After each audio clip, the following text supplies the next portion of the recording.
to do with genetics, nothing to do with luck. This person is you and they're beating you. And this should inspire your ego. Most people's egos work against them, and the way it works against them is they feel entitled. They wake up and they think, oh, I deserve a nice car. I'm a special person, I deserve a nice car. And then when they don't get a nice car, they get disheartened and annoyed. That is not the right way to use an ego. An ego should be used as in, I deserve a nice car, so I'm gonna go fucking get it. That's an ego. So this person who you've built, your enemy, he has a nice car because he has worked harder than you. So he has a nice car and you don't have one. Whose fault is that? There should be no reason, no excuse for you to not do everything that you believe you need to do to be the best person you can be if you've properly created this enemy. You've looked at this list, it's 25 to 30 points long of everything this guy does. And you should look at that list and think, fuck, this is who I'm competing against. I need to start getting my shit together.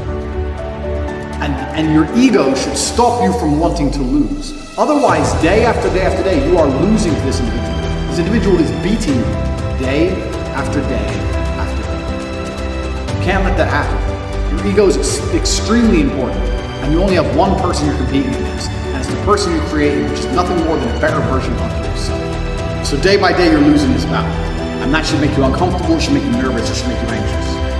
So you start to feel that way, because this is the truth. If you've truly imagined who your enemy is, and you truly imagine him leading you should not be able to relax. The fact that you can still sit and watch TV means you need to go back to the first video of this course and start again.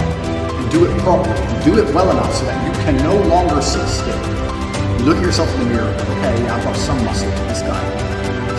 I've got a little bit of money, this guy, he hustles non-stop, he's on Twitter, non-stop, he's starting businesses, he's learning how to make websites, he's trading crypto, he's got all the Tate's programs, he's got this, he's got that. You need to get your shit together. And if you do that properly, you'll start to feel nervous. You'll imagine the version of you that is as amazing as they could be, and you look at yourself and realize that you're failing in reality. And you'll sit there and go, fuck. Now when you feel anxious, there's only one thing you can do. You can either sit there and be anxious, like a little girl, and be worried about it, or you can put some things in action.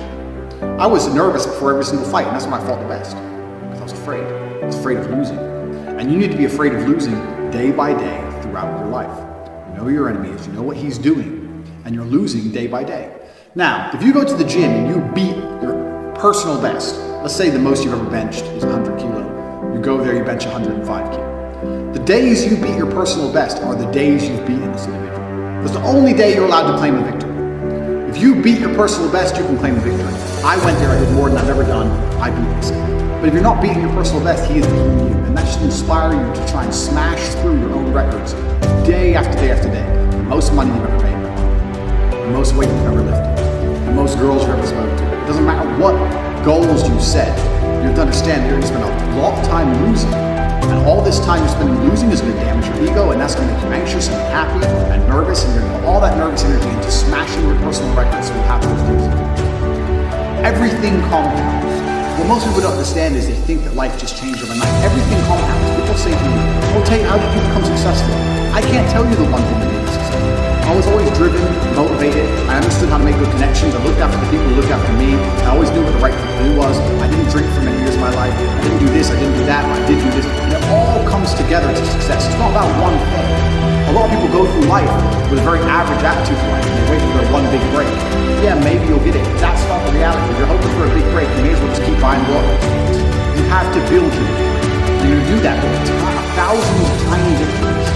It's a change of mindset that's going to allow you to live together 1,000 tiny victories. The change of mindset is simply understanding that there's a version of you that exists somewhere in the multiverse, which is much better than you are right now. They have the same star, the same genetic composition, but they are destroying you in every measurable measure, purely because they don't get lazy, don't get tired, don't watch TV, don't waste their time. They have an iron. And that person's going to become you. That is who you are fighting against.